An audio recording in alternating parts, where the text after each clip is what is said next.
안녕하세요, 한청입니다. 자, 신체 손해사정사 2차 오리엔테이션 시작해 보도록 할게요. 자, 일단은 가장 먼저 말씀을 드릴 게 이 오리엔테이션을 이제 어떤 분들이 들으셔야 되느냐. 제가 일단은 수험생분들을 좀 두 그룹으로 제가 나눠 보도록 할게요. 자, 우리가 이제 올해 시험 보는 게 2020년도죠. 2020년도고 내년 시험은 2021년도입니다. 그러면 올해 8월에 대부분이 이 오리엔테이션을 보시는 분들의 대부분이 사실은 올해 8월에 시험을 준비하기 위해서 보시는 분들일 거세요. 그렇죠? 그러면 4월에 이제 1차 시험을 보고 이때 2차를 보시려는 분들이 계실 겁니다. 그래서 공부 기간이 보통은 이 정도, 뭐 조금 일찍 시작하셨으면 이 정도일 건데 어찌됐든 여기에 해당하는 그룹을 제가 A 그룹이라고 할게요. A 그룹. 그리고 이제 내년 8월까지 해서 2차를 지금부터 준비하는 분들이 계실 겁니다. 미리 한 1년이나 뭐 몇 개월 훨씬 앞서서 이 기간에 대해서 준비하는 분들이 계실 겁니다. 그러면 제가 이분들은 B그룹이라고 해볼게요. 그러면 일단 A그룹 분들은 한번 이 오리엔테이션을 들어보시기 바랍니다. 이 OT를. 그리고 B그룹 분들 중에서 내가 2차를 시작하는데 기본기를 내가 마스터를 하고 싶다 하시는 분들은 이 오리엔테이션을 한번 들어보시면 되겠어요. 자, 그러면 시작을 해보겠습니다. 이번 신체 손해사정사 2차의 커리큘럼의 제목은 손해사정사 개념, 구조, 원리, 개구리 EDF는 뭐였어요? 우리 1차부터 해오던 3단계 방식이었죠. 에센셜, 드릴, 그 다음에 더 파이널. 이 3단계를 통해서 개념, 구조, 원리를 마스터하는 어떤 그러한 커리큘럼이 되겠습니다. 그래서 이번 커리큘럼의 최대의 목적은 뭐냐면요. 바로 여러분들에게 일단 기본기를 마스터해 드릴 거예요. 기본기. 여러분들 그런데 이 기본기를 기본기라고 해서 우습게 보시면 안 됩니다. 우리 뭐 그런 축구나 농구나 운동에서도 사실 기본기만 충분해도 충분히 좋은 성과를 낼 수 있다. 이런 말씀 많이 들으셨죠. 그렇죠? 그래서 그러한 기본기를 마스터하는 거. 그리고 거기에 더해서 출제자의 시각. 그래서 이런 문제가 이런 흐름 속에서 출제가 되구나. 공부는 이렇게 해야 되는구나. 라고 해서 최종적으로 여러분들이 이제 시험에 다가왔을 때 혼자 스스로 이제 더 적극적으로 공부하고 찾아볼 수 있고, 그래서 시험에 이거 나오겠다 이러한 감각이 길러질 수 있게끔 하는 거. 그리고 두 번째는 2차는 주관식 시험입니다. 10문제밖에 안 돼요. 그렇기 때문에 사실 1차처럼 반복성이 떨어집니다. 기출됐던 문제가 다시 출제가 되지 않는다라는 얘기죠. 그러니까 매번 새로운 어떤 문제들이 나온다. 그렇게 되면 우리가 문제를 많이 풀어서 대비할 수 있는 그런 개념보다 기본기를 확실하게 해서 응용력을 길러서 어떤 문제가 나오더라도 풀어낼 수 있는 그런 능력을 기르는 것이 중요하겠다. 그래서 최종적으로는 그것들을 목적으로 할 겁니다. 이것을 통해서. 이해되시겠죠? 자, 그러면 우리 이제 구체적으로 좀 합격 점수에 대한 이야기를 좀 해보도록 할게요. 자, 이거는 작년 기준 정도가 되겠습니다. 근데 보통은 이렇게 돼요. 자, 일단은 보통 2차 점수의 최고점은 68점 정도 됩니다. 68점. 그런데 사실은 통계적인 의미는 그렇게 크게 없겠어요. 왜냐하면 전체 인원수 중에 한 명만 이 최고점을 받아도 최고 점수 68점 이렇게 기록이 되기 때문에 그렇게 통계적으로 큰 의미는 없겠습니다만, 우리가 여기서 얻을 거는 뭐냐면 사실 100점 만점 중에 최고점이 68점이라는 거는 그래도 굉장히 점수받기 어려운 시험이라는 거 알 수가 있겠죠. 그렇죠? 일단은 그것을 인지하고, 진짜 중요한 것은 이제 이 커트라인이에요. 커트라인. 자, 이 커트라인은 평균 점수인데 어떤 평균 점수냐면 이겁니다. 그러니까 예를 들어서 우리 신체 손해사정사 4과목을 보죠. 그러면 2과목은 50점 이상 받고 뭐 그다음에 2과목은 50점 밑으로 받았습니다. 물론 이제 40점 꽈락은 되면 안 되겠죠. 그래서 뭐 평균 50점이 만들어졌어요. 그래서 합격을 했습니다. 그 커트라인을 이야기를 해요. 그 점수를. 얘기되시죠? 이해가 되셨죠? 그 평균 커트라인을 의미를 합니다. 그럼 여기 대해서 조금만 더 구체적으로 들어가 보면은 자, 점수대를 이렇게 놓고 봤을 때 40점은 꽈락이죠. 그렇죠? 그러면 한 과목이라도 꽈락 밑으로 나와 버리면 아무리 평균이 좋다고 하더라도 합격할 수가 없습니다. 그래서 기본적으로는 40점 이상은 받아줘야 된다라는 것이고 50점 정도의 점수는 이제 평타 쳤다라고 볼 수가 있겠어요. 그렇죠? 평균적인 어떤 점수라고 할 수 있겠고 55점부터가 그러면 중득점, 중간 정도의 어떤 득점이고 60점 이상이 이제 좀 고득점 구간에 해당을 하겠습니다. 그렇죠? 그리고 65점부터가 이제 최고 점수 구간이 되겠죠. 아까 68점이 최고 점수였으니까 그렇죠? 그래서 구간이 이런 식으로 나뉘어질 겁니다. 이런 식으로. 그러면 사실 여기에 분포하고 있는 어떤 분포를 보면 최고 점수 구간은 정말 이 해당 인원이 한 이 정도밖에 안 될 거예요. 이 정도밖에. 그렇죠? 그리고 여기는 뭐 이 정도 되고 여기가 이제 많을 겁니다. 여기가 많고 사실은 가장 많은 구간은 여기가 될 거예요. 여기가 될 겁니다. 그렇죠? 그리고 이제 합격 평균은 여기다라는 거. 자, 그런데 보세요, 여러분들. 사실 자격증 시험을 보는 거잖아요. 그렇죠? 자격 수능이 아니고 뭐 더 잘 보면 더 좋은 대학을 가고 그런 거 아니죠? 그렇죠? 합격하면 됩니다. 그러면 사실은 자격증 시험에서 시험을 가장 효율적으로 공부하고 잘 보신 분들은 이 구간 분들이 되겠어요. 그렇죠? 여기가 베스트입니다. 이렇게 해서 딱 합격하는 것이 정말 공부를 자격증 시험에 맞게 효율적으로 잘하신 분들이 되겠죠. 그렇죠? 그런데 이게 왜 우리랑 또 연결이 되냐면 우리는 사실은 여러분들 제가 아까 A그룹과 B그룹으로 나눴어요. 그런데 사실은 가장 많은 이 OT를 보시는 가장 많은 분들이 여기 A그룹에 속할 겁니다. 즉 한 3개월 정도밖에 시간이 없어요. 우리한테는. 그렇죠? 자, B그룹 분들은 아까 말씀드렸죠? 내가 이제 시작하는데 한 2개월 만에 기본기 마스터 하고 싶다. 그러신 분들은 이제 어차피 그 내용이니까 그렇게 계속 추가해서 그렇게 생각해서 보시면 되고요. 지금은 이제 이분들이 훨씬 급하죠. 그러니까 이 A그룹 위주로 제가 좀 설명을 하겠습니다.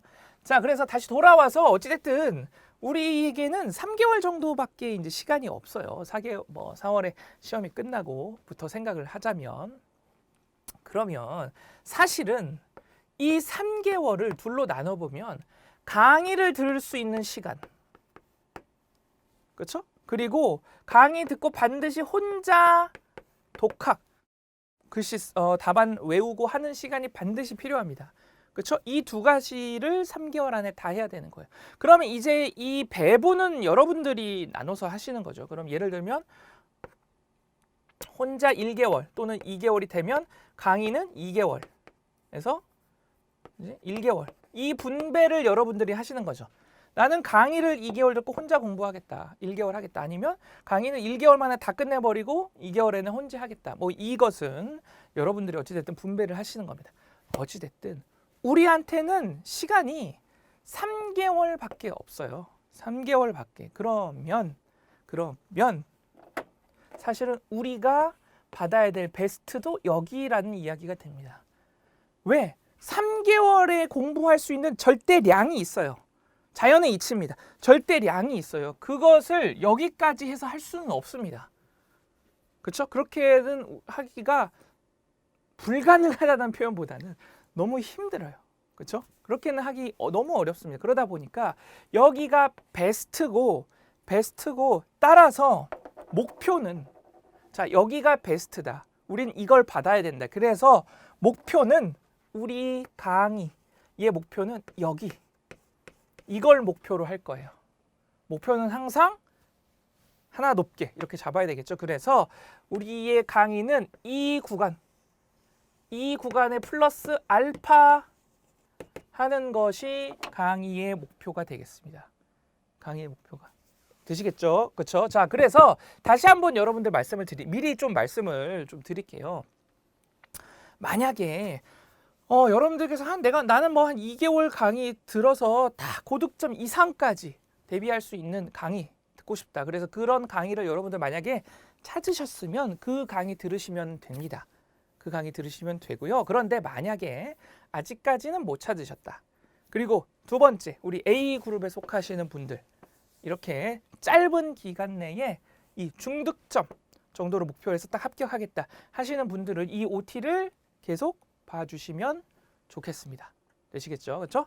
자, 그러면 이제 더 구체적인 어떤 강의 구성에 대한 이야기를 좀 해보도록 할게요.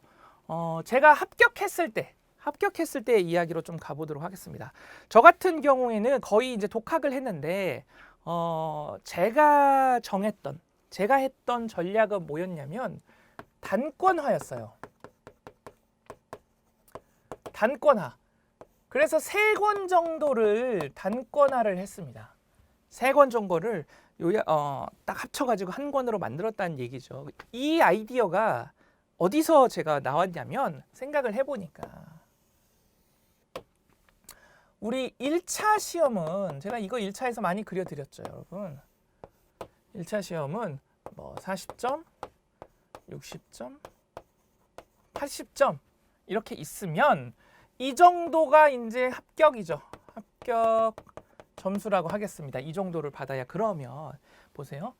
1차 합격을 하기 위해서 필요한 공부량 60점 정도를 맞기 위해서 필요한 공부량은 이 정도고, 나머지 더 고득점을 맞기 위해서는 매년 출제되는 문제가 아니라 어디서 새로운 문제들, 그렇죠? 못 본 문제들 이런 것들을 막 갖고 온다고 했었죠. 그러다 보니까 공부 범위가 출제는 적은데 개수는 적은데 공부 범위가 이렇게 늘어나는 거죠. 그렇죠? 그리고 마지막에 뭐 100점을 맞으려면 사실은 얇게 해서 이 정도의 범위까지 뭐 가버리는. 그러니까 굳이 1차 시험에서 자격증 시험에서 여기까지 공부하는 것은 굉장히 비효율적이다 라는 거죠. 라는 얘기였습니다. 그렇죠?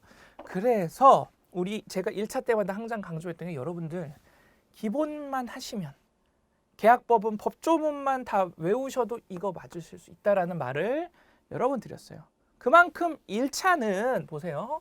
1차는 40문제입니다. 거기다 객관식이에요.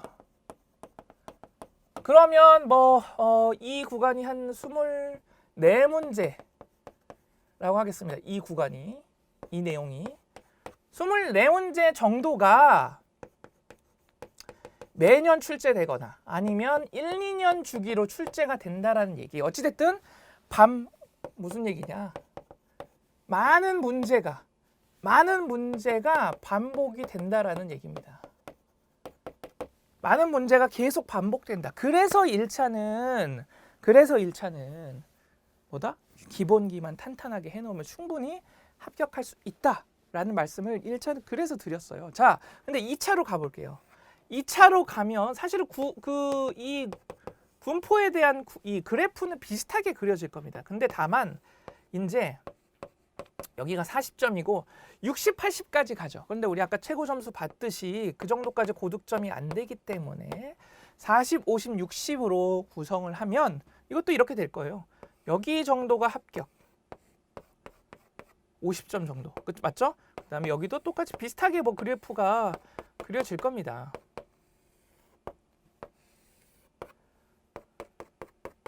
비슷하게. 그런데 이제 문제는 뭐냐면 여기는 2차는 10문제예요. 거기다가 주관식입니다. 주관식. 자, 그러면 이 부분이 합격을 하기 위해서 최소한 필요한 이 부분이 5문제라고 할게요. 5문제. 자, 보세요. 문제가 5문제밖에 출제가 안 됩니다. 문제 수가 굉장히 적죠? 문제 수가 적다라는 얘기는 작년에 낸 거, 그전에 낸 거 낸다 안 낸다? 안 낸다. 반복성이 굉장히 떨어진다라는 얘기입니다. 2차는 이해가 되시겠죠? 그렇죠? 반복성이 굉장히 떨어진다. 따라서 매년 새로운 내용이 출제가 됩니다. 사례 계산도 마찬가지예요. 새로운 사례, 새로운 계산. 물론 기본적인 어떤 계산 방식 하는 것들은 들어가는 건 있겠죠. 하지만 새로운 사례를 갖고 오고, 새로운 계산을 갖고 오고, 새로운 약수를 물어보고, 이해되시겠죠? 그래서 제가 생각을 했던 것이 그러면 여러 시각이 필요하겠다. 그 당시에 제가 공부했을 때 들었던 생각입니다. 그 당시에 하나의 교재에만 담겨져 있는 어떤 시각, 방향성에 추가해서 여러 가지 시각, 여러 가지 방향성에서 본 내용들을 다 알아둘 필요가 있겠다라는 생각이 들었습니다. 그래서 단권화를 했어요. 제가 공부를 할 때. 그래서 3권을 했습니다. 3권을.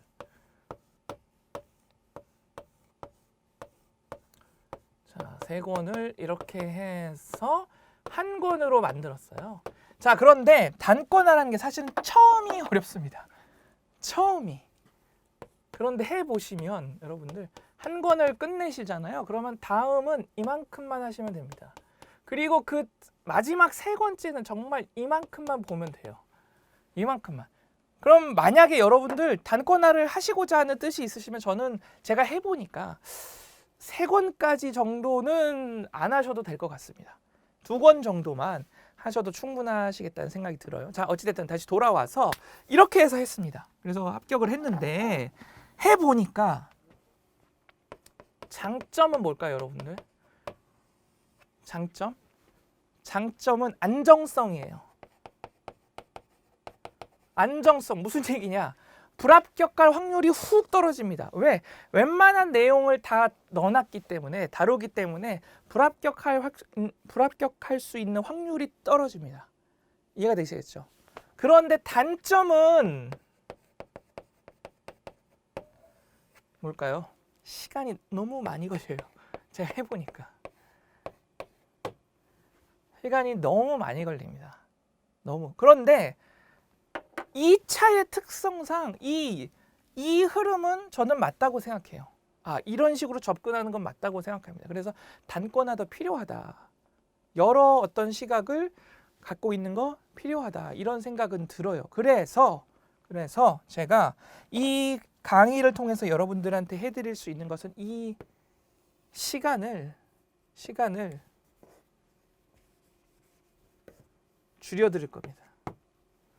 이 시간을 어떻게? 그래서 제가 준비한 게 여러분들 제가 준비한 우리 2020년 강의 우리 교재 이것이 뭐냐면 사실 여러분들 이 단권화한 내용 있죠? 이거의 필수적인 것만 뽑아서 제가 정답화 2차에 어떤 이렇게 쓰는 거에 정답화 시켜 놓은 것이 이번 강의이자 여러분들이 보시게 될 교재다. 이해가 되실까요? 그렇죠? 그래서 여러분들에게 이 작업을 하는 시간을 없애드릴 겁니다. 없애드릴 거예요. 그러면 사실 이 내용들은 뭐가 되겠어요? 자, 첫 번째는 여기에 3권에서 모두 공통적으로 다루는 내용들이 있구나. 그 말은 즉슨 이거는 꼭 알아야 된다라는 내용이 되겠죠. 그렇죠? 그런 내용들. 그리고 보면 한 권이 추가될 때마다 다른 시각에서 보는 다른 내용들이 있을 겁니다. 그럼 그런 내용들을 추가적으로 해서 조금 필요한 것만 다 아실 필요는 없어요. 저도 3권 이렇게 하면서 느낀 거지만 어떤 한 권의 분량이 이만큼 되죠. 그러면 사실은 한 권 전체가 정말 에센셜, 알짜배기만 있는 것은 아닙니다. 이해가 되실까요? 어떤 분량을 위해서 그리고 또 정말 지엽적인 내용들도 많이 넣어놨어요. 그러니까 그런 것들을 고르고 정말 필요하고 추가되는 내용들 중에서도 시험에 나올 법한 내용만 단권화를 시켰고 그것을 필수적으로 이렇게 필수만 뽑아서 정답화시킨 것이 지금의 강의이자 어떤 교재가 되겠습니다. 이해가 되시겠죠? 그래서 이것을 가지고 강의를 할 거고요. 그렇다면 구체적인 이제 강의 구성에 대한 이야기를 조금 해보도록 할게요.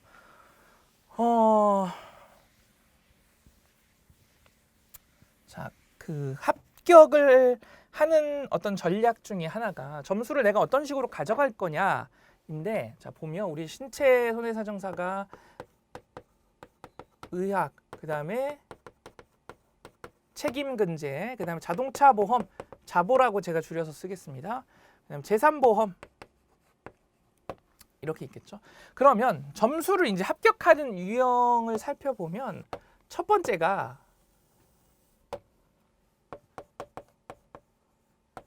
첫 번째는 뭐냐? 이 네 가지의 과목 다 중 점수를 맞는 겁니다. 그렇게 해서 합격하는 유형이 있겠어요? 자, 두 번째 유형은 이 중에 하나를 고득점 이상을 받습니다. 하나를. 그리고 나머지 세 과목을 평에서 중만 딱 받는 거예요. 그러면 이것이 뭐가 돼요? 이것이 일명 전략 과목이 되겠죠. 전략 과목이. 세 번째 경우는 하나를 최고 이상 받는 겁니다. 최고 이상. 그럼 이것도 이제 전략이 되겠죠? 전략 과목이 되고, 또 하나를 중을 받고요. 나머지 두 개를 꽈락만 면하게 받는 거예요. 뭐 크게는 또 여러 유형이 있겠지만 크게는 이런 식으로 가볼 수 있겠습니다. 크게는 저 같은 경우에는 여러분들 생각해 보면 그 당시에는 저는 이렇게 받았던 것 같아요. 이렇게. 그래서 제가 받았을 때 저는 이 과목이 의학이론이었습니다. 의학이론을 제가 67점을 받았어요. 67점. 근데 여러분 제가 봤었을 때는 이제 평균 커트가 50이죠. 제가 봤을 때는 평균 커트가 44였습니다. 거의 과락에 근접할 만큼의 평균이 나오죠. 그러니까 시험이 굉장히 어려웠다라는 얘기죠. 그런데 제가 67점을 받았다. 네, 쓸데없는 얘기였고, 어찌됐든 저 같은 경우는 그랬는데 제가 이제 강의를 여러 번 이제 여러 해를 하고, 그 다음에 공부를 또 계속 하면서 보니까 사실은 이 강의를 보시는 많은 분들이 보험과 손해사정이라는 걸 처음 접하시는 분들도 많이 계시고, 하시더라도 이 시험이라는 거, 손해사정사 시험을 처음 접하시는 분들이 많으실 것 같아요. 그러면 그분들은 사실은 경험이 없으니까 내가 어떤 전략을 처음부터 선택하기조차가 약간 힘듭니다. 그러면은 내가 어떠한 유형을 권장을 해드려야겠다. 그러고 보니까 저는 그래서 2번 유형을 좀 권장을 드리고 싶어요. 왜냐하면 우리가 남은 이 3개월 동안에 사실은 여러 과목을 다 고루 잘 받기는 조금 힘듭니다. 그래서 최초에 처음에 한 과목을 딱 끝내놓고 그것을 좀 반복적으로 가져가면서 다른 공부랑 같이 가져가면서 그것을 전략 과목으로 딱 고득점을 받고 나머지는 딱 합격할 수 있는 수준 정도 해서 맞추는 것이 오히려 현실적으로는 좀 더 효율적이지 않을까라는 생각을 해봤어요. 그래서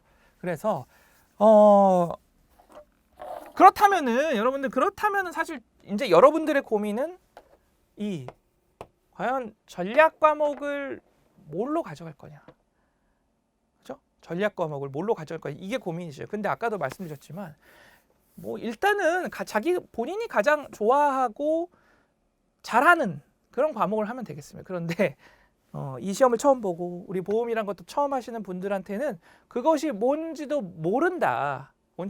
그래서 제가 이런 강의 순서를 이런 식으로 구성을 했습니다. 강의 순서를 가장 먼저 의학 이론을 할 거고요. 의학 이론이 끝나면 책임근제 할 거고, 그 다음에는 자보 할 거고요. 그 다음에 이제 재산보험을 할 겁니다. 자, 왜 이렇게 했냐면 의학을 전략 과목으로 가져가는 거예요. 의학을. 그래서 초반부에 의학을 끝내놓습니다.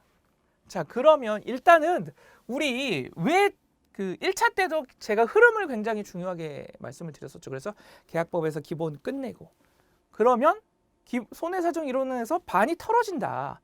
그렇죠? 그리고 보험업법에서도 다른 용어들이나 기타 용어들 다 이해할 필요 없이 바로 그냥 업법의 내용만 집중할 수 있다. 이 말씀을 드렸습니다. 이것도 똑같아요. 2차도 보시면 보세요.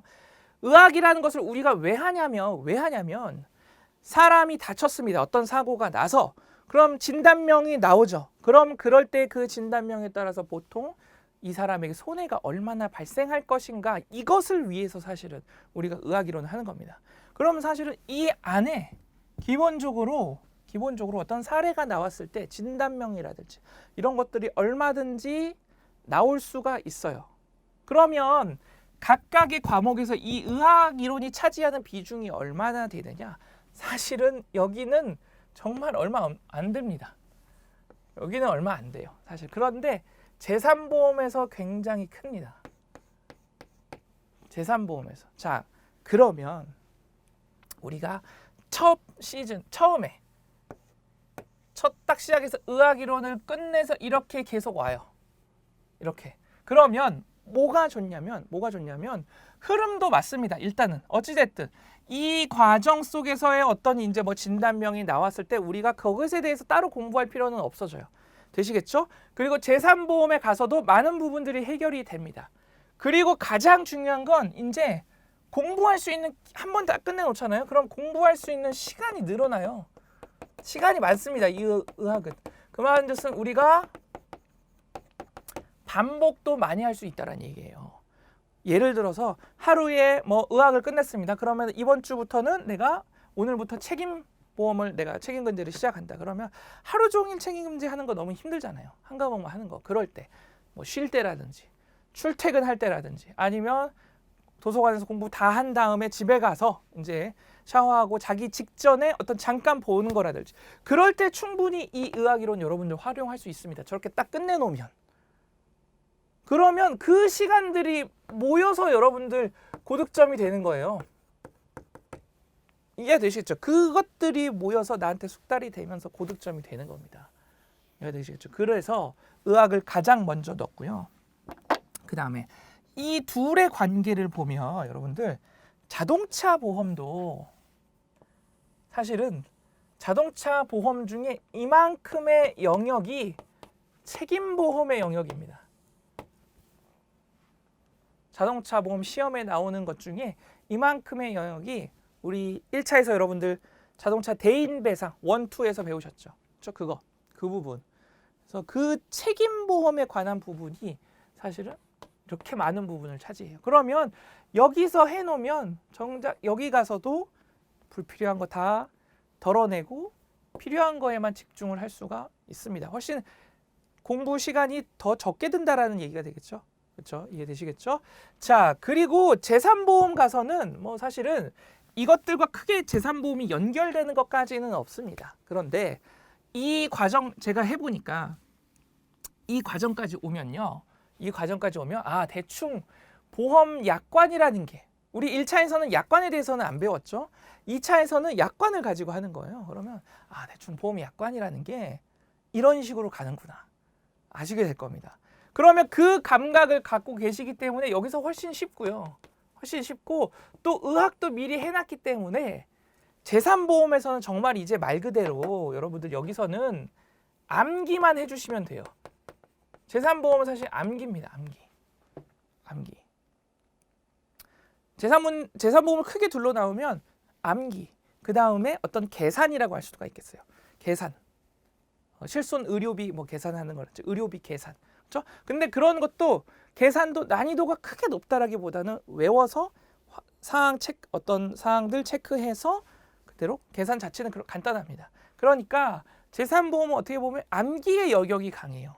이해보다는. 이해가 되실까요? 그러면 마치 뭐냐면 이거 우리 1차에서 겪었던 것처럼 여기가 계약법, 그 다음에 여기가 손해사정 이론, 그리고 우리가 여기가 보험업법 했었죠. 기억나시죠? 그래서 여기서 우리가 조금 힘들지만 열심히 해서 다 끝내놓고 가니까 사실 이 부분에서는 정말 여기에 필요한 것들에만 집중을 할 수가 있었습니다. 그리고 많은 것들이 덜어졌어요. 그래서 제가 1차부터 항상 말씀드렸던 게 여러분들 흐름이 중요하다. 흐름을 타고 가는 게 중요하다. 라는 말씀을 항상 드렸었습니다. 이해가 되시겠죠? 그래서 강의 순서를 이런 식으로 잡았다. 이런 식으로. 자, 그래서 강의가 이렇게 구성이 될 거고 구성에 대한 내용을 조금만 더 자세하게 여기서 이제 들어가면 우리 이제 시험 문제가 크게 이론에 대한 것을 물어보는 시험과 계산 문제가 있을 겁니다. 그렇죠? 그러면 사실은 이 비율이 6대 4, 많으면 7대 3 정도까지 돼요. 7대 3. 그럼 계산하는 문제를 먼저 보면 이 영역을 먼저 보면 사실 계산 문제의 난이도는 그렇게 높지는 않습니다. 그냥 보통이에요. 보통. 노멀한 수준입니다. 보통 정도의 수준이에요. 자, 그러면 이론으로 가볼까요? 이론은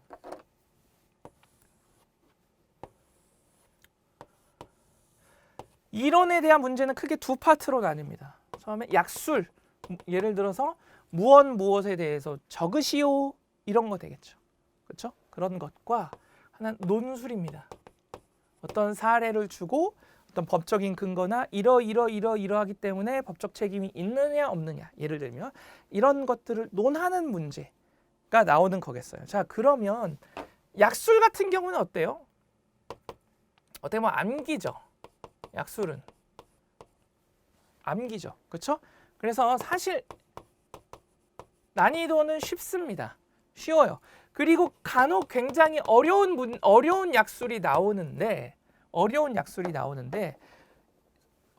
약술이라는 것은 사실은 그 내용이 어렵다기보다는 정말 생뚱맞은 거, 말도 안 되는 거, 내가 3권을 봤지만 나오지 않았던 거, 그런 것들은 어쩔 수가 없죠, 여러분들. 3권을 내가 봤는데 나오지 않은 내용, 그런 내용들이 이제 약술에서 어렵다면 어려운 겁니다. 근데 그런 것들은 그러면 과감하게 스트레스 받지 말고 포기를 하는 거다. 과감하게. 이해되시겠죠? 그렇죠?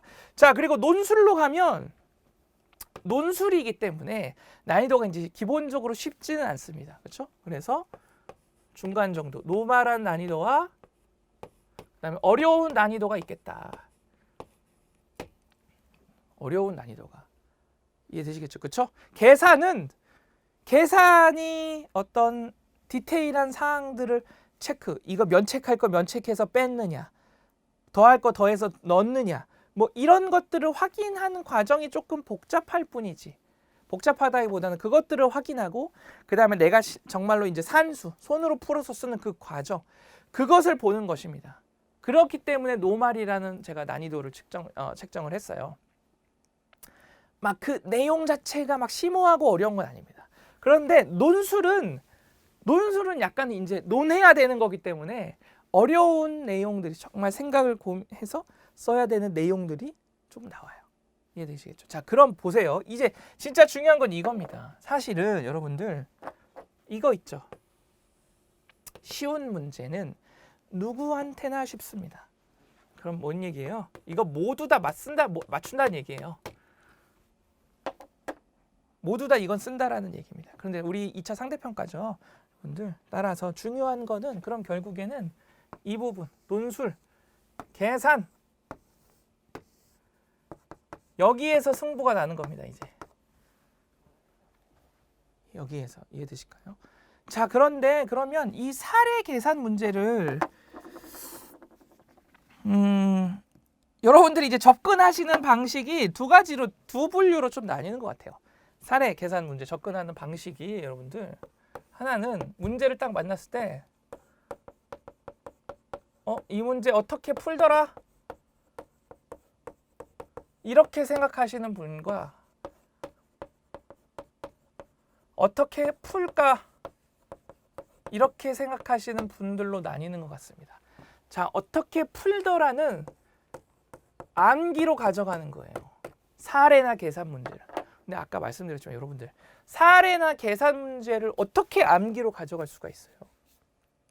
매년 새로운 계산 문제, 새로운 사례 문제가 나오는데 그것을 어떻게 암기로 가져갈 수가 있어요. 암기로. 그래서 제가 항상 말씀드리는 게 여러분들 많은 문제 풀이에 너무 집착을 하실 필요가 없고 그렇게 하셔도 안 됩니다.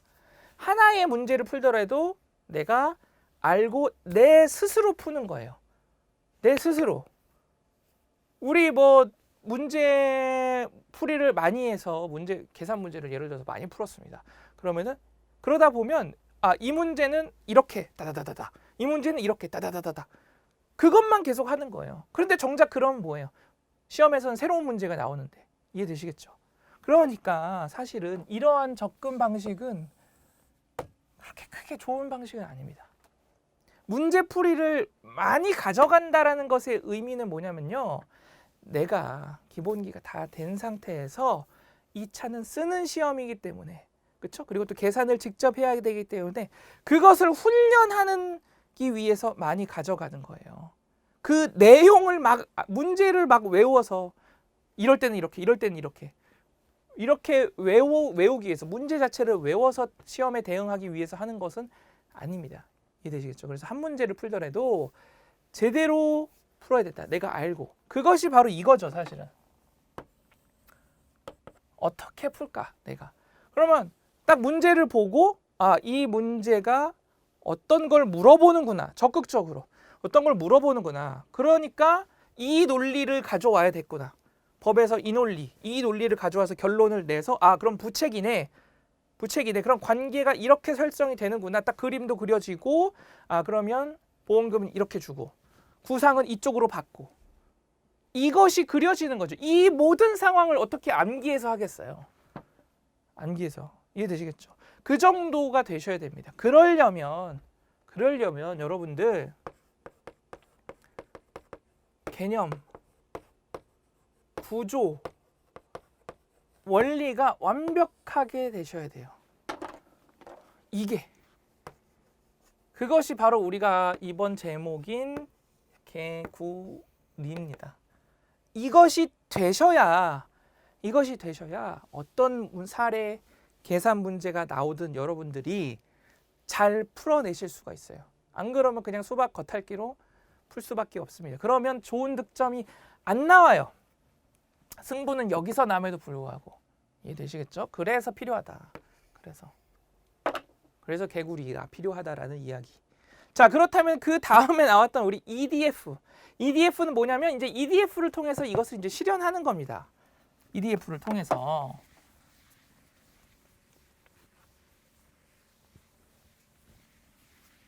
자, EDF가 우리 1차에서도 여러분들 하셨지만 이가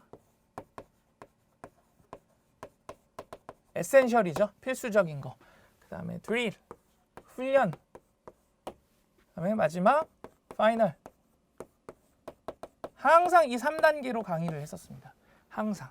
자, 그래서 이 에센셜이 여러분들이 아시는 기본 이론 과정이 되겠고요. 드릴이 이제 문풀 과정이 되겠고, 파이널이 이제 핵심 요약 과정이 되겠습니다. 그러면 각각의 과정에서 무엇을 할 거냐면 여기서 이제 우리 개념, 구조, 원리 여기서 이제 끝낼 거예요. 이거를. 그래서 이 파트가 중요합니다. 이 파트. 자, 그러면 여기를 어떻게 구성했냐면 제가 아까 여러 내용을 필수만 해서 다반화시켰다 그랬죠. 그러니까 한마디로 자, 우리 2차 공부를 위해서는 굉장히 많은 내용들이 있습니다. 이 내용들이, 그렇죠? 그리고 각각 책마다 그것을 뭐 표현하는 거. 그리고 이 내용들을 담아놓는 책에도 각각 다 달라요. 책마다. 그래서 저는 이것을 심플하게 만들었습니다. 그래서 하나로 다 통일했어요. 하나로. 그래서 책에 용어 이런 것들이 여러분들에게 일단 쉽게 딱 박히도록 쉽게 여러분들 머릿속에 개념, 구조, 원리가 머릿속에 딱 자리를 잡도록 해서 심플하게 만들었다라는 거. 자, 그리고 한 가지 이제 더 여기서 중요한 게 뭐냐면 바로 기출 분석 표를 제가 준비를 했습니다. 기출 분석표. 그래서 기출 분석을 할 건데요. 단순히 어떤 문제가 뭐 나왔다 이런 수준이 아니라 이 기출 분석표라는 걸 통해서 좀 더 통계적이고 과학적으로 좀 접근을 할 거예요. 분석에 대해서. 이해되실까요? 그래서 이 두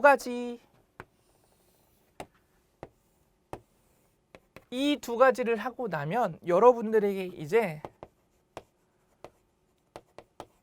출제자의 시각이 생기실 겁니다. 아, 이 과목에서 필수, 기본적인 매년 나올 수밖에 없고 가장 기본이 되는 필수 내용은 이거구나. 이 내용이구나. 그러면 이 내용이 기출에 어떤 경향으로, 그렇죠? 어떤 식으로 출제가 되는구나가 여러분들이 이제 갖게 되시는 거예요. 그러면 사실 여기까지만 하셔도 여러분들이 이제 독학하셔도 됩니다. 진짜로 독학하실 수 있습니다. 그렇기 위해서 사실은 구성을 해놓은 거예요. 이렇게. 자, 그리고 나서 이 드릴은 그럼 뭐냐? 드릴은 이 내용을 이제 우리 어떻게 이 내용을 훈련하는 겁니다. 훈련. 훈련이 반드시 왜 필요하냐면 여러분들 2차는 쓰는 시험이라고 말씀을 드렸죠. 그러면 보통 10문제 정도가 나옵니다. 그럼 이것을 이제 우리 90분 안에 풀어야 돼요. 90분 안에. 그런데 뭐 문제를 읽고 해석하고 그런 시간 제가 10분을 빼겠습니다. 그러면 80분 안에 풀어야 되는 거예요. 그러면 한 문제당 8분이죠. 한 문제를 우리는 한 장이라고도 표현할 수 있습니다. 그렇죠? 한 장. 왜냐하면 보통 한 장을 채우기 때문에 이만한 비포 용지를 한 장을 여러분들이 채우시는 거예요. 그러면 한 장에 8분인데 우리 이제 막상 시험 가서는 굉장히 여러분들 긴장됩니다. 그래서 내 머릿속에 있는 거에 내 능력치에 한 뭐 70, 80은 많고 70만 발휘하셔도 여러분들 성공하신 거예요. 그럼 그런 것까지 감안했을 때 한 뭐 7분 정도라고 하면 7분, 뭐 6, 7분이라고 하면 여러분들은 한 문제, 한 장을 작성하는데 6분에서 7분의 시간밖에 없습니다. 굉장히 촉박하죠. 무슨 말이냐? 그러면 중요한 거는 내 머릿속에 아는 것도 중요한데 그 아는 거를 꺼내서 글씨로 쓰는 것. 이것이 여러분들 숙달이 되셔야 돼요. 숙달이. 마치 우리 여러분들 운전하실 때 보면 뭐 코너 도실 때나 골목길 갈 때 내 차 길이가 얼마고 폭이 얼마니까 회전 반경이 어떻게 되니까 뭐 타각을 이만큼만 줘서 엑셀을 이만큼 밟고 돌고 여기선 이만큼 이렇게 하시는 거 아니죠. 그렇죠? 그냥 이렇게 쓱 이렇게 가시죠.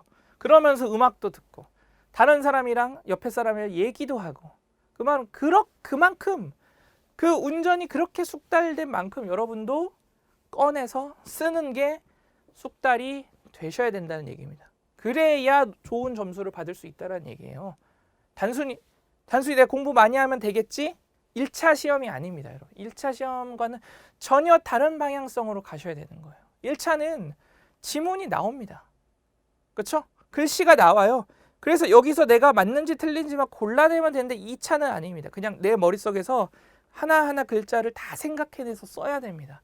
그러면 지금부터 공부하실 때부터 그것을 생각하시고 그것의 방향성을 가지고 공부를 하고 훈련을 하셔야 되는 거예요. 단순히 뭐 책 여러 번 읽고 1차처럼 그냥 많이 보면 되겠지? 1차도 물론 많이만 본다고 되는 건 아니지만 그렇게 접근하시면 안 된다라는 거 되셨죠? 그렇죠? 그래서 이 훈련이란 단계를 할 겁니다. 그래서 이 드릴에는 두 가지로 나뉘어요. 베이직 단계와 레벨업 단계로 나뉩니다.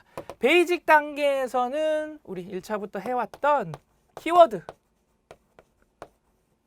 트리 만들 거예요. 그래서 어떤 주제가 있고 어떠한 내용이 있으면 거기에 핵심 키워드가 뭔지. 그런데 여러분들 이거 정말 중요합니다. 왜 제가 이 코너라고 해야 되는가요? 이 부분을 만들었냐면 보세요. 2차 뭐뭐에 대해서 쓰시오 해서 여러분들이 답을 썼습니다. 이렇게 글씨를 쫙쫙쫙 썼어요. 그럼 채점을 어떻게 할까요? 채점을 출제하신 분들이 원하는 키 표현들이 있겠죠. 예를 들어서 잔존물 대위에 대해서 써라. 그러면 잔존물 대위에서 여러분들 반드시 나와야 되는 건 뭐예요? 전부멸실 전부지급입니다. 이것은 무조건 나와야 되죠. 그것을 가지고 채점하는 거예요. 뭐 문장을 어떻게 구성하고 많이 쓰고 이것이 중요한 게 아니라 이 들어가야 될 내용이 있는지 없는지, 그 내용이 맞는지 틀리는지 이것을 체크하는 겁니다. 이것을 가지고 점수를 매기는 거예요. 이것을 이해되시겠죠? 그래서 이 부분이 굉장히 중요하다. 그래서 제가 이 키워드 트리라는 것을 여러분들에게 이 방식을 만들어서 여러분들에게 강의를 해드리는 겁니다. 1차 때부터 저랑 같이 하시는 분들은 익숙하시죠, 그렇죠? 자, 그리고 이제 사례 계산 같은 경우에는 쉬운 단계에 쉬운 난이도의 사례 계산을 할 거예요. 자, 그리고 레벨업에 가서는 이것들을 가지고 이제 실제 답안을 작성하는 훈련을 할 겁니다. 기존에는 보험자 대위하면 전부멸실, 전부지급, 소멸시효, 없음 뭐 이런 거 있죠? 소유권 전부 이전, 당연 이전 이런 키워드들이 있으면 이것을 이제 답안으로 쫙 만드는 연습, 그 훈련을 할 거예요. 그 훈련을. 이해되시겠죠? 그리고 사례 계산에서는 이제는 조금 더 어려운 문제들, 노멀하고 하드한 버전의 문제들을 할 겁니다. 이렇게 훈련을 할 거예요. 자, 그러면 여러분들이 여기까지 딱 끝내시면 아마도 이 단계에 이르시게 될 겁니다. 여기까지 다 어떤 교재, 그럼 제가 그리고 문제풀이 할 때 교환도 다 드릴 거예요. 그러면 그런 것들이 다 정리가 되시면 여러분들은 아마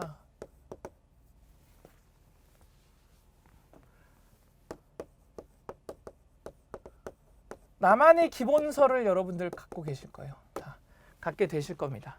그리고 여기에 뭐? 출제자의 시각이 이제 얹어져 있는 거죠. 그리고 파이널에서는 이것을 저랑 같이 단지 이제 반복하면서 다시 한번 핵심 요약하는 단계가 되겠습니다. 이해되시겠죠? 이렇게 구성을 했어요. 이렇게. 그래서 뭐 한 가지 말씀드리고 싶은 건 만약에 내가 정말 시간이 없다 하시는 분들은 여기까지만 진짜 여기까지는 열심히 해보세요. 마스터에. 그래서 여기까지만 다 마스터하시면 뭐 이제 파이널 보지 않으셔도 괜찮습니다. 정말 시간이 없다 하시는 분들은 그렇게 이제 공부 계획을 짜셔도 괜찮아요. 일부러 그런 식으로 다 그런 것도 고려해서 짰습니다. 저도 물론 공부를 해봤고 그다음에 여러 해 가르치다 보니까 사실은 신청을 이제 강의 수강 신청을 했다 해도 시간이 부족하게 수강 신청하신 분들이 많으세요. 그러면은 사실은 그분들을 위해서 정규 과정을 제가 편성할 수는 없죠. 이해되시겠죠? 충분히 공부 시간이 있다라는 전제하에 제가 많은 내용을 제대로 알려드려야 하기 때문에 저도 강의를 하는 데 있어서 필요한 어떤 정규 시간이 이만큼 있어야 됩니다. 그런데 사실은 또 보니 많은 분들이 그렇게 촉박하게 하시는 분들도 많으시죠. 그렇죠? 사실은 그리고 그런 분들 굉장히 많습니다. 생각보다. 그러다 보니까 그럼 어떤 식으로 구성을 가져가는 것이 좋을까 해서 이런 식으로 가져왔습니다. 그래서 그런 분들은 여기까지만 하시고 바로 다음 과목으로 넘어가셔도 괜찮다라는 거. 그렇죠? 그렇게 좀 생각을 해주시면 되겠어요. 자, 그래서 여기에 대한 내용 이제 뭐 정리를 해보겠습니다. 자, 우리 그래서 결국에는 금년에 시험 과정 제목이 제가 개구리 EDF라고 말씀을 드렸어요. 그렇죠? 그래서 이것을 통해서 어떻게 기본기 마스터하고 출제자의 시각을 갖는다. 이것을 통해서. 그래서 이것을 여러분들 제가 6월 첫째 주까지 해서 이거 끝내드릴 겁니다. 6월 첫째 주까지 해서. 그리고 그러면 이제 6월 2주부터 시작해서 시험이 8월 초에 있죠? 이것도 조금 왜 그렇게 바뀌었을까요? 저 때는 8월 말일에 있었는데 말이 항상 8월 마지막 주 일요일에 있었는데 완전히 초로 이제 땡겨졌더라고요. 그렇죠? 언제부터였죠? 하여튼간 그래서 4주. 그러면 이제 여러분들에게 7주의 시간이 있습니다. 그러면 이 7주 동안에 여러분들 이거 반복하는 거예요. 반복 학습하시는 겁니다. 반복. 그리고 이제 여기에 새로운 교재를 하나 얹으세요. 여러분들이 아무 교재나 괜찮습니다. 여러분들이 그냥 마음에 드는 교재 하나 얹으세요. 어차피 필요한 내용은 여기 다 들어 있습니다. 그냥 아까 말했듯이 새로운 시각, 여기서는 이 내용도 이분께서는 이 내용도 말씀을 하시는구나. 그런 것을 느끼기 위함이에요. 그런데 제가 장담하는데 이거 끝내시면 이 교재 하나 추가하는 건 너무 쉬우실 겁니다. 정말 이거는 재밌게 하실 수 있을 거예요. 재밌게. 왜냐하면 내가 다 아는 내용이고 오히려 적극적으로 여러분들을 봐지게 될 겁니다. 이 사람들은 어떤 내용을 넣어놨을까? 이런 호기심으로. 그리고 조금만 열심히 하시면 하나 더 하실 수도 있어요. 하나 더 하실 수 있습니다. 그러면 여러분들 고득점 가시는 거예요. 이상으로 가시는 거예요. 최고 득점은 조금 어렵습니다. 단순히 이런다고 해서 갈 수 있는 건 아니에요. 최고 득점은 약간의 절대량이 조금 필요합니다. 근데 3개월 만에 최고 득점 이상을 받기는 조금 힘듭니다. 3개월 만에 최고 득점 이상을 받기는 조금 힘들어요. 그래서 단순히 이제 이런 공부 어떤 방법 그리고 이렇게 이 정도 수준이 아니라 좀 기간이 좀 필요합니다. 절대량이. 그러다 보니까 최고 득점 조금 어렵고 그래도 이렇게 가져가시면 그 고득점으로 해서 계속 점수를 높일 수가 있다라는 거 그렇게 생각하시면 되세요. 그래서 여러분들 공부는 이런 식으로 하셔야 돼요. 이런 식으로. 물론 제가 당연히 저보다 공부 잘하시는 분들 많습니다. 당연히. 그런데 이제 또 많은 분들께서 저한테 상담하시고 그다음에 또 어떤 거 물어보시고 하시는 내용들이 내가 공부를 안 했었는데 놨었는데 그런 분들 굉장히 많으시죠. 그렇죠? 저도 그래봤던 입장에서 그래서 그분들에게 공부를 하는 것에 대해서 좀 말씀을 드리면 공부는 이렇게 단계적으로 하는 거예요. 그렇게 될 수밖에 없습니다. 내가 2개월 만에 고득점 이상 받겠다? 이거는 욕심이에요. 욕심. 그러니까 이거 마치 우리 다 겪어봤습니다. 수능 때 여러분들 고3 우리 여름까지 놀다가 D-100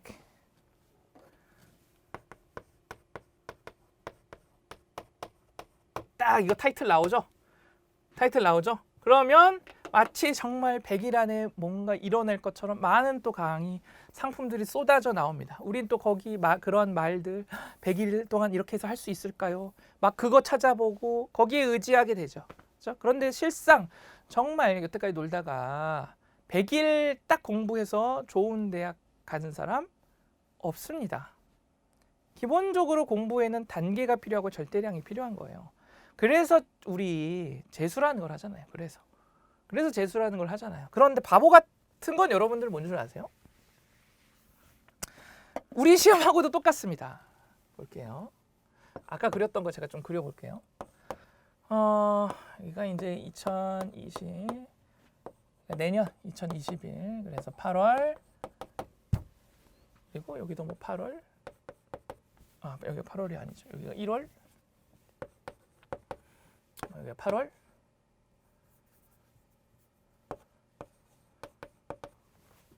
이렇게 하면 간격이 너무 기네요.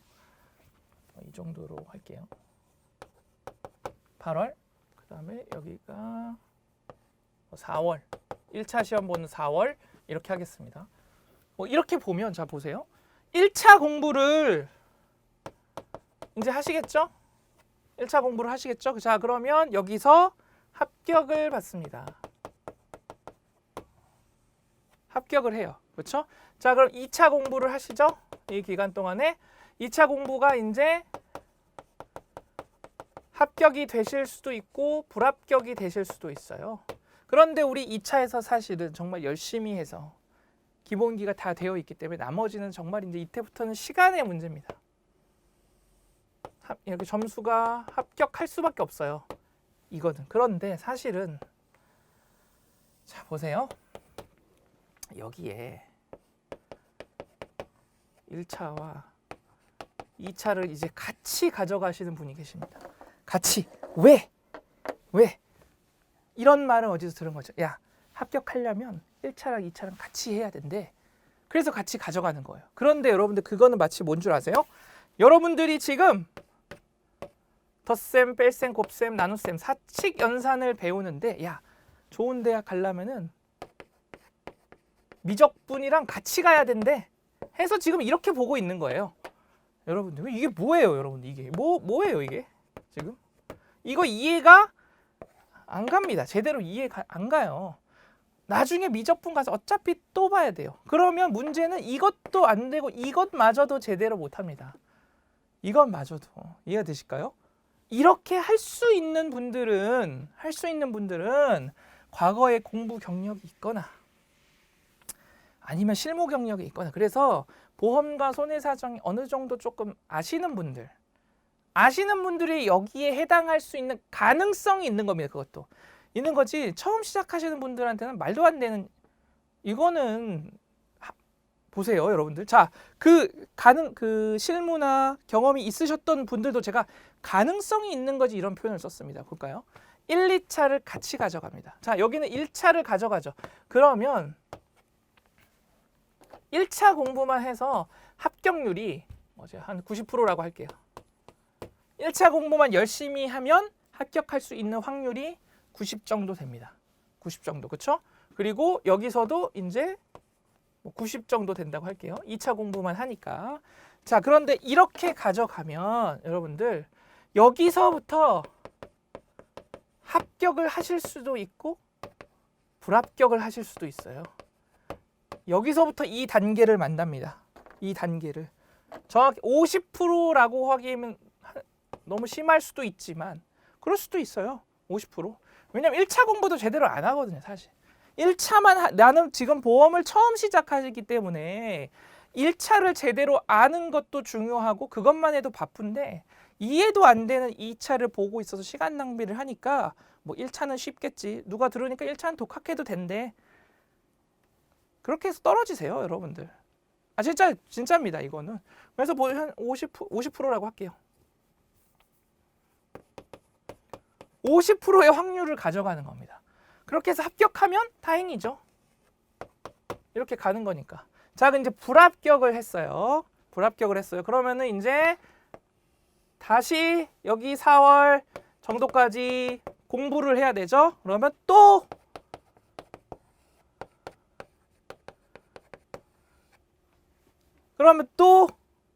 어떻게 돼요? 합격, 불합격. 합격하면 다행이죠. 50% 확률. 불합격하면은 이렇게 도는 겁니다. 이렇게 도는 거예요. 이 곡선이 아니라 단계적으로 이 곡선이 아니라 그냥 이렇게 계속 도는 거예요. 이렇게 이 자격증 시험을 재수 3수 하시는 분들의 특징이 사실 이렇습니다. 패턴이 이해가 되실까요? 그래서 여러분들 나는 1차 공부하면서 2차 공부 같이 했어. 그래서 1차 공부하기 전에 2차 뭐 몇 번 봤어. 아니면 1차 합격하고 나서 나는 뭐 3개월 동안 몇 회독했어. 근데 여러분 그게 뭐가 중요해요? 그 말이 뭐가 중요해요? 실제로 문제의 답이 나오면 실제로 시험에 문제가 나오면 답을 못 쓰는데 몇 번 보고 그게 뭐가 중요해? 몇 번을 돌리고 내가 1차 전에 2차를 봤다라는 사실이 뭐가 중요해요? 여러분들 2차는 주관식이에요. 주관식입니다. 10문제밖에 안 돼요. 못 쓰면 그냥 그 문제 0점입니다. 못 쓰면 끝이에요. 못 쓰면 나 좀 알아. 그리고 나 여러 번 봤으니까 내 머릿속에 있어. 그래서 시험에 막상 나오면 그거 그냥 쭉 쓰면 되지. 그래서 난 여러 번 그냥 볼래. 여러분 그럼 공부 많이 하면 뭐 되겠지 해서 내 머릿속에 있는 걸로 시험에 나오면 잘 비벼서 이렇게 써야 되겠다. 이렇게 생각하시는 분들 많으실 겁니다. 그렇죠? 그런데 여러분들 그렇게 생각하시면 잘못하다가 여러분들의 1, 2년 그 삶이 비벼지는 수가 있어요. 여러분들. 그러니까 절대 한 번에 되는 거는 없습니다. 산을 우리가 여러분들 올라가잖아요. 정상을 올라가는데 5km를 걸어야 된다고 칠게요. 5km를 가야 된다고 할게요. 그러면 걷든 뛰든 기든 5km를 가야 됩니다. 5km는 가야 됩니다. 5km는. 근데 이제 이렇게 하시는 분, 생각하시는 분들이 있죠. 나는 이래서, 나는 저래서. 이렇게 하시는 분들은 생각을 내가 어떻게 하면 5km를 갈까? 이것을 생각하려는 게 아니라 강사님, 2km 만에 정상 가는 방법은 없어요? 이런 고민을 합니다. 이런 고민을. 왜? 이것이 하기 싫으니까. 힘드니까. 그래서 이분들은 책보다 뭐 우리 자격증 카페라든지 인터넷이라든지 그걸 더 많이 보는 거예요. 책보다. 그리고 거기에 어떻게 하면은 몇 개월 만에 합격할 수 있어요. 어떻게 하면 동차 합격할 수 있어요. 사실 거기에 답변 다시는 분들도 아직 합격 못하고 공부 중이신 분들인데 그럼 거기서 나온 내용 거기서 나온 말들 가지고 믿고 이렇게 해야 돼 하면서 자기 위안하면서 그냥 하는 거예요. 이거 되실까요, 여러분들? 그래서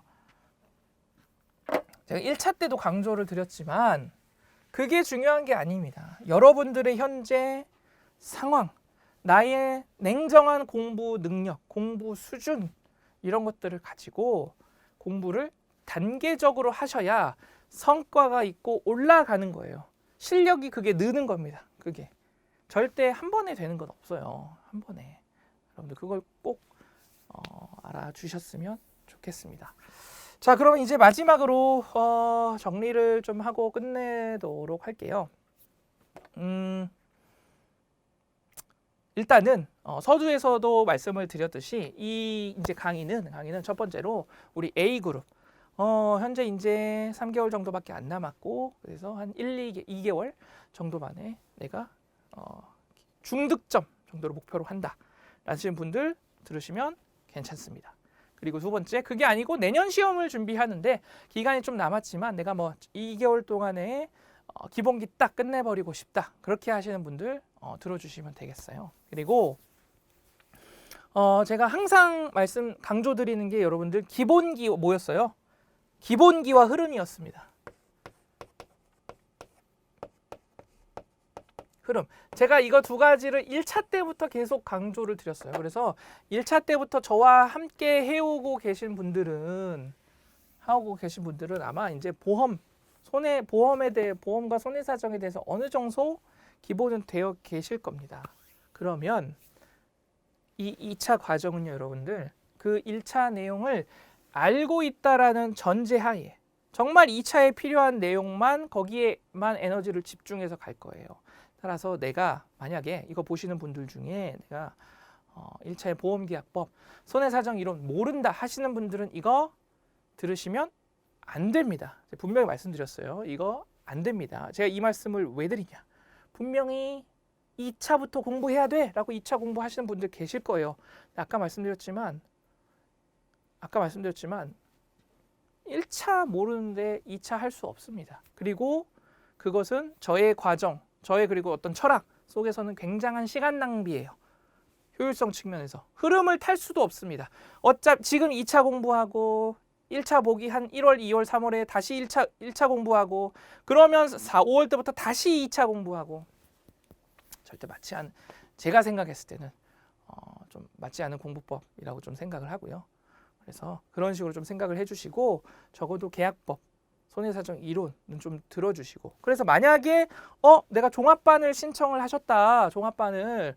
그런데 2차부터 듣고 싶다 하시는 분들은 1차에 다 들으실 필요는 없고 계약법과 손해사정 이론의 기본 이론만이라도 조금 듣고 숙지를 한 다음에 오셔야 됩니다. 반드시 그러셔야 돼요. 아까도 말씀드렸지만 지금 우리 하나의 흐름으로 1차 때부터 저와 함께 대부분 오고 계십니다. 대부분. 그렇죠? 그러면 저는 이분들에게 기본기와 흐름을 강조했어요. 그러면 그 흐름을 2차에서도 타게끔 해드려야 되는 저한테도 의무가 있습니다. 그렇게 강의를 하고 구성을 할 의무도 있어요. 이해되시겠죠? 그러니까 혹시나 지금 2차를 내가 처음부터 2차 들어봐야겠다 하시는 분들은 적어도 계약법 그리고 손해사정 이론 부분은 기본 이론만이라도 좀 강의를 듣고 숙지를 하시고 좀 오시면 좋겠습니다. 아시겠죠? 자, 그러면 마지막으로 여러분들 제가 합격할 수 있는 방법 진짜 알려드릴게요. 합격할 수 있는 방법 뭐냐면 그때 배운 거 그날 배운 거 그날 복습하고 그날 끝내세요. 자, 여러분들 예를 들어서 3개월 동안에 여러분들이 뭐 공부 계획을 짰으면 내가 2개월은 강의를 보고 1개월은 독학을 하겠다. 그러면 1개월 동안에 내가 모든 강의 다 보겠다라는 계획을 여러분들이 마음에 세우셨으면 하루에 몇 강의씩 보면 되겠다가 일정이 나오시죠.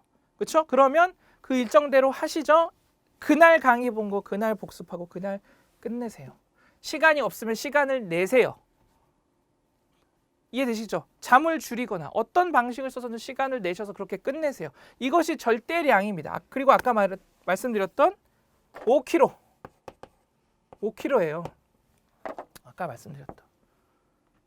필요한 양입니다. 자연의 이치입니다. 이거를 해야 실력이 는다. 합격할 수 있다라는 게 자연의 이치예요. 어떻게 이걸 줄일 수 있어요? 그걸 고민하시면 안 됩니다. 이해가 되시겠죠? 그렇죠? 그래서 여러분들 제 강의 말고도 다른 강의를 들으셔도 좋습니다. 그런데 어찌됐든 거기서 말하는 강사분들께서 하라는 대로 하시면 여러분 합격하실 수 있어요. 근데 여러분들은 그렇게 안 하시는 겁니다. 왜? 하기 싫으니까, 힘드니까. 이해가 되실까요? 그래서 여러분 저보다 훌륭하신 강사분들 많이 계십니다. 그래서 그분들 어디 다 들어보시고 그분들 거 선택하셔도 좋으세요. 그런데 다만 제가 마지막으로 정말 말씀드리고 싶은 건 뭐냐면 첫 번째는 여러분들 강의가 합격을 만들어주진 않습니다. 절대. 그리고 두 번째는 그렇기 때문에 내가 남은 기간 3개월 동안에 어떻게 하면 내가 많이 열심히 공부를 할 수 있을까를 고민을 하세요. 어떻게 하면 편하게, 쉽게. 아닙니다. 어떻게 하면 많이 열심히 공부할 수 있을까? 어떻게 하면 시간을 낼 수 있을까? 어떻게 하면 공부를 집중해서 할 수 있을까? 이런 것들을 고민하시면서 열심히 하세요. 그리고 세 번째는 그렇게 하세요. 계획을 세웠으면 그렇게 지키세요. 자, 그리고 마지막은 여러분들 핸드폰 갖고 다니지 마세요. 공부하러 다닐 때. 저 같은 경우에는 진짜 공부하러 가잖아요. 그러면 핸드폰 놔두고 갔습니다. 뭐 가방에 넣어놓는다. 멀리 놔둔다. 다 필요 없어요. 그냥 놔두고 갔습니다. 그럼 이러시는 분들이 계세요. 강사님 저는 일해서 저도 일했었습니다. 그런데 저는 그 3개월 동안에 저는 그 기간 공부하는 기간 동안에 자격증 따는 게 제일 소중했어요. 저한테는 간절했습니다. 이건 여러분들의 초이스예요. 아시겠죠? 어떤 말인지. 그러니까 여러분들 공부 기간 동안에는 핸드폰을 갖고 다니지 말라는 말이 어떤 얘기냐?